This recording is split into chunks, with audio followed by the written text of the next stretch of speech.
My name is Jules Keithley. I'm with the Center for Teaching and Learning. I'm an instructional designer and academic technologist. And my colleague and partner in crime today is Jessica Capote, instructional designer with CTO. Absolutely. So we are going to be talking about ways to hack your gradebook today, which is something that may be necessary under these circumstances this semester with COVID-19. So we have got you all muted upon entry, and the reason why we've done that is we want to cover our material, and then we're going to take questions at the end. So as we go through the material that we're going to be working on today, we'd like to ask you to use the chat box. And so the chat box should show up underneath the participants box you're seeing now, where you were able to give us an emoticon about how you were feeling.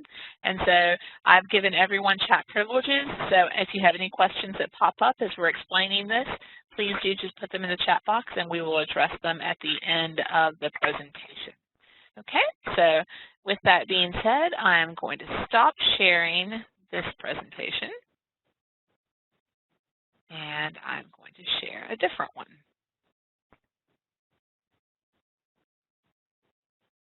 Okay, so our provost has been very, very clear and has provided so much support.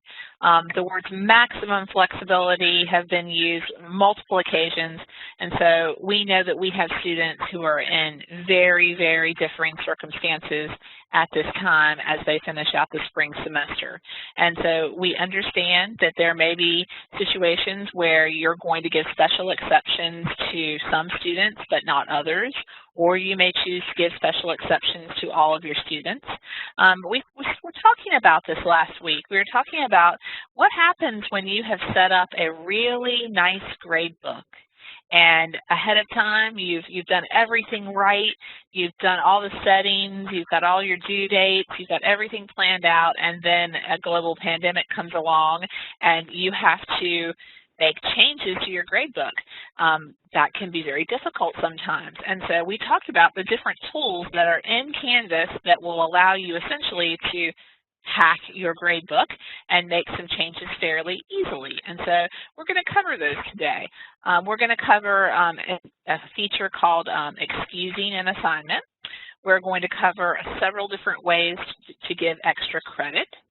We are going to talk about what may happen if you want to use a custom grading scheme, and probably more likely in this situation, given where we are in the semester, we're going to talk about a little-known feature called Final Grade Override and how you can use that and why that would be preferable to use as opposed to just changing the grade and banner when you are submitting grades at the very end of the semester. Why would it be good for the grade in Canvas to match the grade and banner, and how you can actually make that happen?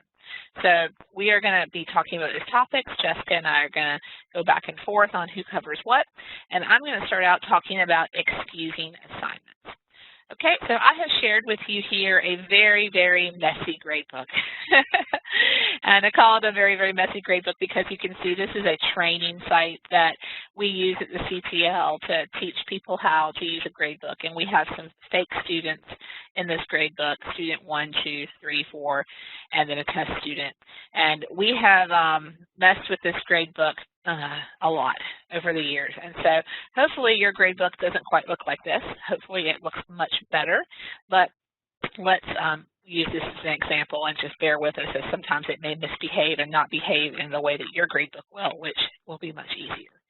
So let's say that we are coming up on an assignment. Let's pick one. Let's pick this one right here. Discussion. Introduce yourself. Okay, you can see that I've got 2 people who have turned this in. Actually, let me make a third person turn it in too. So I'm going to grade a third person. Okay. What does that mean? That it's that color. So I'm going to talk about that here in a minute, about color coding in the gradebook. But let's say that these 3 students did this discussion, but the other 2 students, student number 2 and student number 4, they have had extraordinary circumstances based on the pandemic that is occurring right now. Maybe they are at home, Maybe they are in a place where they do not have good internet connection. Maybe they are in a household with their whole family and everyone's sharing one computer. Maybe they themselves have become sick with the virus, or a family member has, they're caring for them. Whatever reason it is, you decide that you are going to excuse student 2 from taking this assignment. And so what excuse means is it means that it's not going to count towards their final calculation at all. It's going to be as if that assignment never existed for them. So you might think to yourself, well, I'll just give them full points for it even though they didn't do it. You could do that, but it's probably better for the student and for you when you're looking at your grade book, and you'll probably have more students than we have here, for you to know who's been excused. And so there are 2 ways that you can excuse an assignment. And I'm going to excuse an assignment for student number 2 and for student number 4. I'm going to say both of them need to be given an excuse, and I'm going to do it 2 different ways. The first way I can do it is I can click in as if I were going to grade, and I can type the letters EX, just like that. And when I hit return, they are now excused, okay? And so that means it's not going to count for or against them, okay? It's been removed from their equation. Now, another way that I can do this, and this is where we'll get to see what the different color coding in your gradebook looks like, is that I can click into the assignment that I need to excuse. And you see over off to the right here, you have this little arrow, which opens up a context card. This is what Canvas calls this, is the context card for student 4. And you can see that you have a spot where you can enter their grade, and then you can see the statuses. So different colors mean different things. If a assignment is late, it will be blue. If an assignment is missing, it will be red.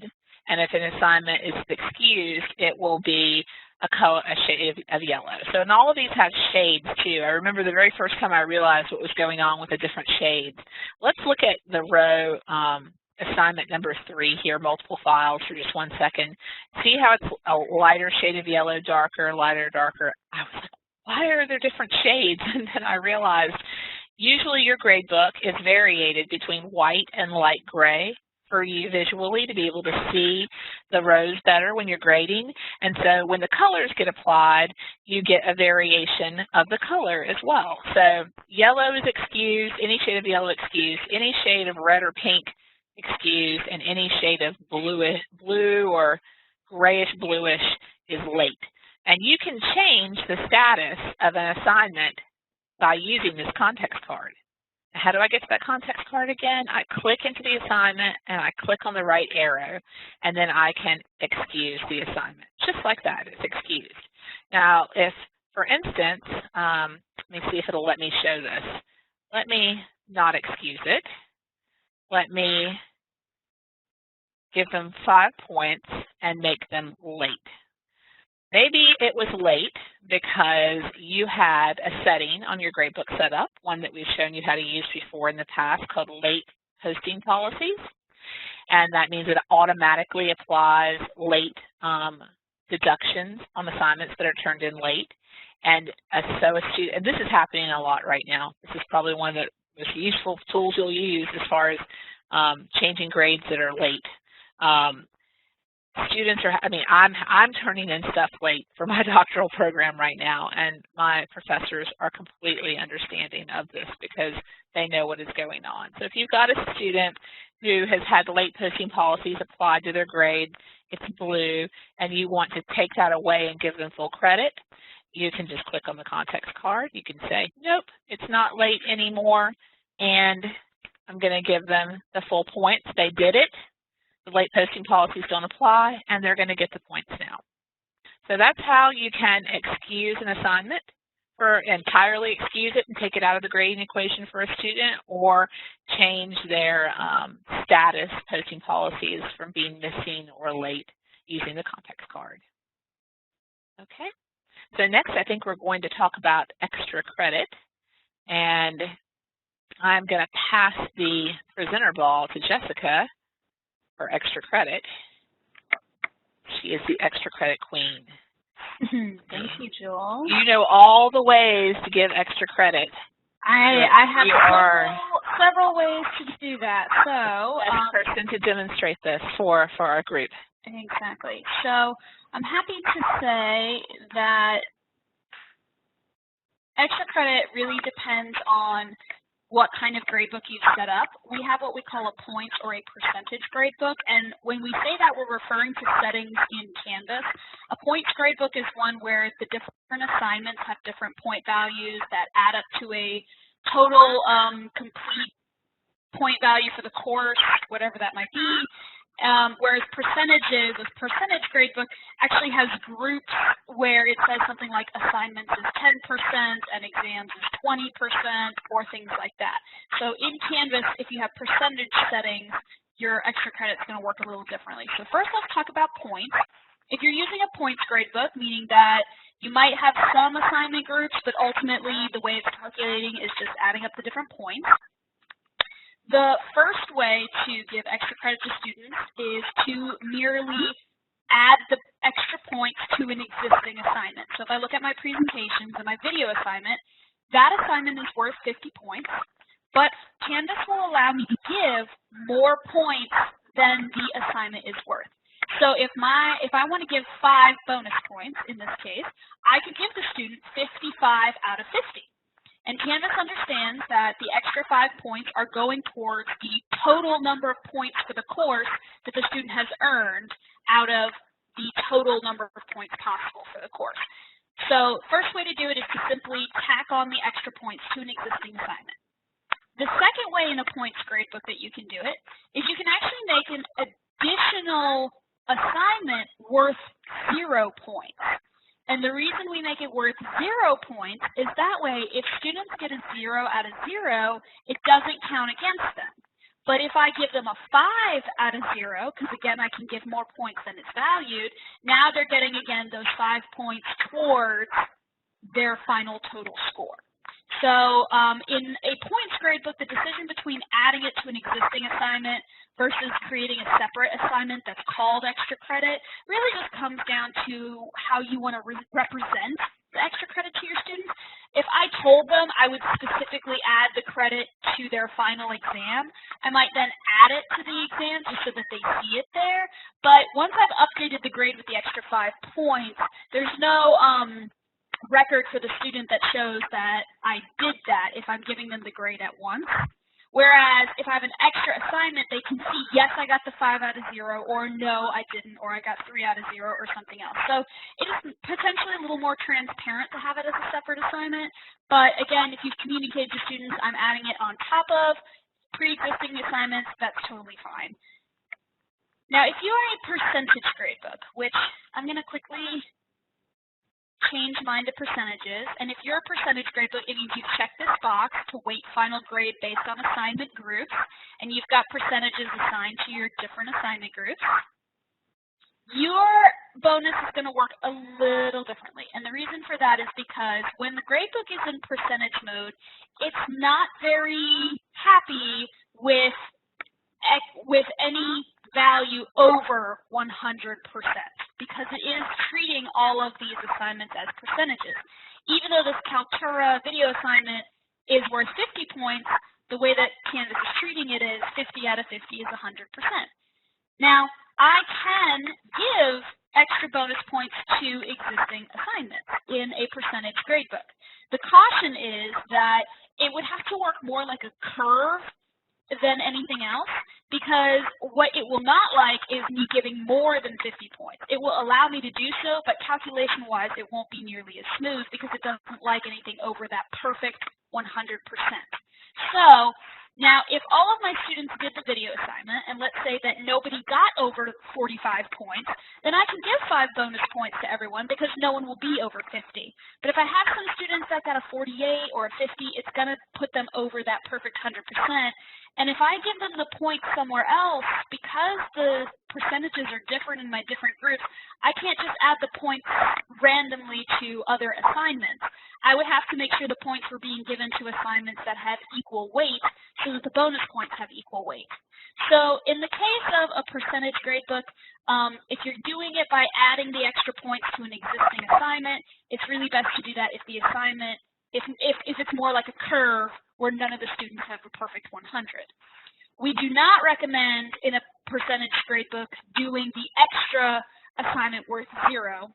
And the reason for this is, once again, because it's converting everything to a percentage, 5 out of 0 is technically, mathematically, 0%. So it's not going to calculate correctly. So if you are trying to add the points to assignments directly, if you're a percentage gradebook, you do have to do it to a pre-existing assignment. You can't make a separate one worth 0. But we have one more trick up our sleeve. If you're thinking, well, gosh, Jessica, how am I going to do that then? Because, you know, I do have some students that are fabulous and got perfect scores, but they deserve the bonus points I promised them. And the answer lies in grades, where we do have an option for final override of grade. Jules, are you all right if I speak about that briefly? Absolutely. Go ahead. Awesome. So, when I've created my gradebook, I have a total at the end of my gradebook showing what the student's current grade is calculated as based on all of the numerical values that I've given the students up to this point. But let's say that I have promised students that I was going to give them bonus points directly to their final grade. This happens pretty frequently, to where faculty might say, if you did the bonus work or extra credit, you're going to get 2 points or 3 points to your very final grade. So not in your exam necessarily, but in the actual final total. And to do that, we have to be able to manually override the final. So in order to do that, we have a little settings here on the upper right. I want to click it again. And when I do that, there is a tab all the way to the right called Advanced. If you don't see this tab, we're going to show you how to get that tab to show up in your course. And there's a checkbox here for allowing a final grade override. Now, when I do a final grade override, once I check that box, I'll have that extra column at the end. Now, if I'm looking at student 2, let's say that I promised the students 2 bonus points to their final grade. Student 2, student 3, and student 4 are not necessarily on the cusp of a new letter grade. So because Banner and the registrar only records a letter grade, if I told students I was simply going to curve them if they were on the cusp, I could either type the letter itself, so in this case for student 1B, which would give them exactly an 80, or if I did promise 2 extra points and I want them to see that they got them, even if they weren't on the cusp, I could say 76 in the case of student 3. But since the 76 is still a C, it shows still a C in override. Because again, in Banner, the final transcript, the letter is all that really truly is going to show. However, again, when the student looks at their gradebook, they will see that I gave them a 76. So they'll see that, oh, I had a 74. My faculty member bumped it up to a 76. That was not close enough to get a B. Cool, I have a 76. Whereas the student who had a 78 or an 89 being on the cusp, by giving them the 2 points, obviously that's going to change it. And the reason that the final grade override in Canvas is useful is because now what you have in Canvas matches what you're going to be putting in Banner, which is always what we want. We want our records to be consistent so the students are seeing the right thing consistently over time. One tale of caution with the course override, we definitely only recommend using this as the very last action in your gradebook for the semester for the purpose of adding bonus points or something like, or helping curve students up a letter grade. We do not recommend using this at any other point in the semester, and we do not recommend using this to quote unquote fix your gradebook. If you're looking at your grade totals and you suspect that they are not correct, please make an appointment with us so that we can look at what the calculation is doing. Because if you just use the override throughout the semester, then what the students are doing mathematically on their own isn't matching what Canvas now says, and that kind of discrepancy can cause issues for the student and for the grade and potentially complete in the future. So the override is something we definitely want to only use very end of the semester, very last thing, usually in the case of bonus points. And then once you have the override, when you send grades to Banner, which is one of the options in your categories, the grade that it will pull in will be the override grade. So this way, you also can still use the Canvas to Banner grade submission. You don't have to manually enter your grades. In order to make sure that that override option shows up in settings, you would go to Settings for your Canvas course. And all the way over to the right is something called Features Options. And there's a feature in here called Final Grade Override. If yours has not been turned on, mine obviously is, so it's now permanently on, go ahead and click that button to turn it on, and that's how you'll be able to see that then in the gradebook. So that's how we do bonus points. So if you're a points person, you're adding the points to existing or new assignments worth 0 points. Or if you are a percentage gradebook, you're probably doing a final grade override or helping curve existing assignments up to 100%. Those are kind of the two options for each category. Now, even if you're a points person, you can still use the override if you want to. If you've been advertising it that way in your syllabus, that the points are being added to the final total, still completely fine. Now, one of the other things that you might need is to change the grading scale that the gradebook is automatically using. So I'm still in settings, and if I'm in course details and I scroll down, I'm going to see an option called Enable Course Grading Scheme that will be checked. When I hit View Grading Scheme, it's going to show me the scheme or scale that is currently being used, which is going to be the undergraduate or graduate standard scale for UNC Charlotte. Now, you may not want to use this scale, or rather, you may wish to use a different scale, I should say. If you're wishing to use a different scale that's dramatically different than this one, I would check with your chair just to make sure that that's totally fine with everything in the program. But while this might be the default scale, it's not the required scale for UNC Charlotte. Some people use an 8-point scale where a 92 is required to be an A. And some people also like to change their scale to where the gradebook will automatically round up students on the cusp. So if you want an 89.5 to be actually the lowest A, that's something that you could do here. So this is the scale that the gradebook is using by default. But if I want to change, then at the bottom here we have Manage Grading Schemes. And when I click that, it's going to show me existing grading schemes, such as, again, the graduate and undergraduate UNC Charlotte standards. And then I have an option called Plus Add Grading Scheme. And this is where I can customize my own grading scheme or scale for my gradebook. You do have to do this per course, so if you want to do this for multiple courses, you'll have to do this for each course. I do believe once you make a new grading scheme, it does save it in your account, so I don't think you'll have to remake it each time. Be aware that you can certainly have a grading scale that shows A+, B+, A-, and all of that. However, in Banner and the registrar, Banner does not take plus or minus. It only takes whole letter grades. So while you're certainly welcome to represent that to your own students, just be aware that their final transcript will not show that mark. It will only show A, B, C, D, and so forth. So that is how we would create a new grading scale should you need to do so. And again, the default is that 10-point scale. All right. So that's how we can change grading scales. And we already talked about extra credit. I'm going to stop sharing my screen for now and pass the ball back to Jules. And Jules, what are we going to wrap up with? Well, we have covered all of the topics that we were going to cover today, so we'll take a look at questions.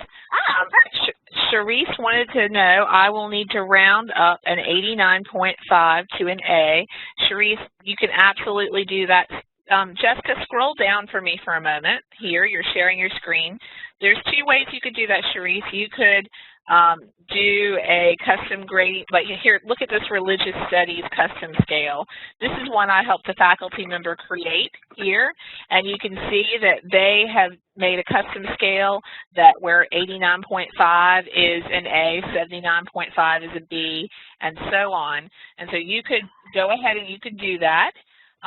Or you could use the grade override in the grade book, and then you could look at who is on the cusp and decide who you're going to bump that way. It's really up to you on how you're going to manage that. Does that answer your question? I'm going to unmute everybody, so if anyone, or actually Jessica is in control, right? Or have you given it back to me? You're in control. Let's unmute everybody, Jessica. Absolutely. Oh, there we go. Unmute. Perfect. Okay, does anyone have any other questions? I have a question. Okay. You can see me. This is Michelle. We can't see you, Michelle, but we can hear you. Okay, very good. And so I don't know if it's an appropriate question, but it has to do with the way I record my extra credits, and I understand how it works now. However, I think there was a change in Canvas not too long ago. Prior to that change, whenever, my students would do some extra credit one day, I would put a little note next to their participation grade that day and say plus 0.25 of extra credit.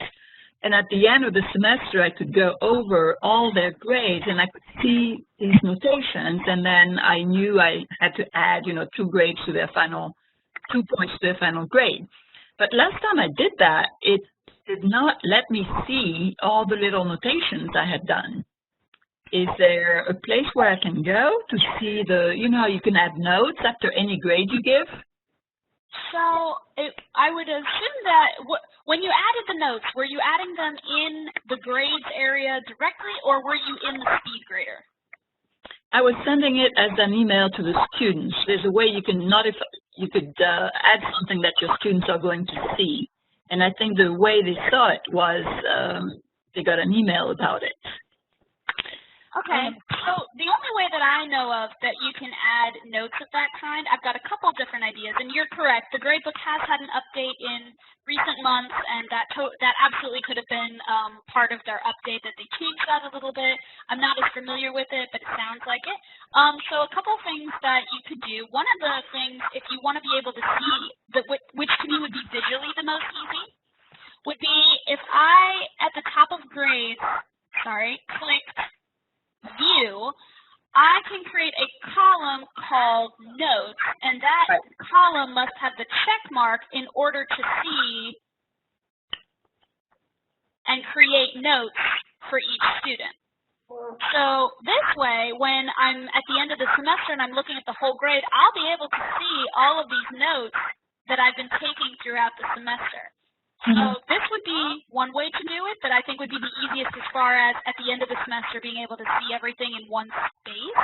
The other way that you could do it, but is a little bit more tedious as far as you would be looking in 2 different places, would be to put the note in the assignment feedback itself. So for example, student 2, let's say, got a 50. When I graded them in the speed grader, not only was I able to give them their grade, a 45, I'm also able to leave a comment. So in the comments, I could say 1 point extra credit or whatever that might be. So that's something that I could do here if I want to specify it per assignment. The only downside is, as you can see, I don't see that on the top level as easily. I have to go into the speed grader to actually see my notes. So it's a little bit more cumbersome, but if you are tracking it per assignment, that might be smoother depending on just how you want to see it. But personally, I feel like this notes column in the beginning would be the easiest way to do it. Does one of those help you? Yeah, that's actually what I ended up doing at the end of the semester, but I had to go through, I don't know, I give a lot of grades. I had to go through everything because I used the other feature that you showed. And I had to go in through each grade to see if I had added any extra credit. So at the end, I put in the notes. Yeah, I think notes would be the easiest, so that way you can see it right here and then just, scroll over and be able to give the final, notes actually stays right there. and then I'm able to just quickly do my override and add those last points. So, yeah. Thank you. You're very welcome. No problem. Any other questions? I think that is it. Fabulous. Okay, well, I'm going to come down here and stop the recording. We would like to thank you all for joining us today. And if you have any additional questions, we would encourage you to please submit a ticket through help@uncc.edu. And the CTL is here to assist you as you finish out this semester and into the summer as well. And we look forward to talking to you all soon. Yeah, if you need any consultations, that's the best way to ask for one. We're happy to look at your gradebook before the end of spring and make sure if you see anything that you feel like doesn't look right, we can talk about why it might be doing that. Or if you have any questions about getting ready for summer or even the coming fall, please let us know. We're more than happy to have those consultations with you. So thank you for your time, and we hope to talk to you soon. Okay, thank you very much. You're welcome. Thank you.